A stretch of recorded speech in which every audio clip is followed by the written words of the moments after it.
So let's, oh, and there's James.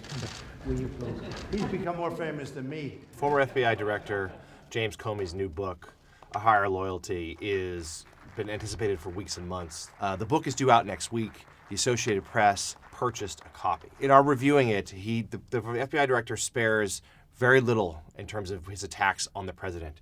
He calls him unethical and untethered to truth. He often goes back to comparing it to a mob boss, that the president was sort of running a New York crime family in some ways. We can be all but as certain that the president will attack Comey once these books are come out. In our reporting at the Associated Press, we know in recent days and weeks he has been fuming, knowing that this book was coming, accusing Comey of trying to make money off of his name while tarnishing Trump's name in the process.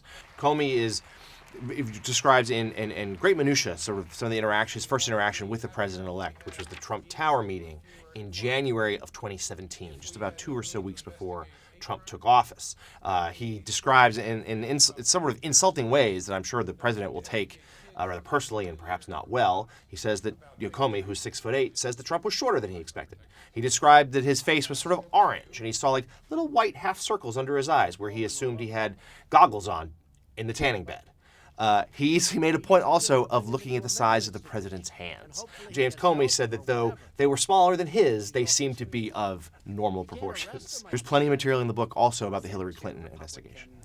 A particularly startling admission is Comey says that he wishes he had handled the press conference differently. The infamous press conference, or famous depending on your point of view, back in July 2016, when he announced that the Department of Justice was not going to recommend that any charges be brought against Secretary Clinton for her use of the email server. That he wished he had sort of not buried the lead. Like he had, if you recall the news conference, he sort of spent a lot of time really sort of criticizing the secretary only at the end to say, but we're not finding any charges against her. He wishes he could have done that differently. There's also one other bombshell in the book in which Comey reveals that in early 2016, the United States government came into possession of classified information which he believes could have cast doubt on then Attorney General Loretta Lynch's ability to be independent in the investigation into Hillary Clinton.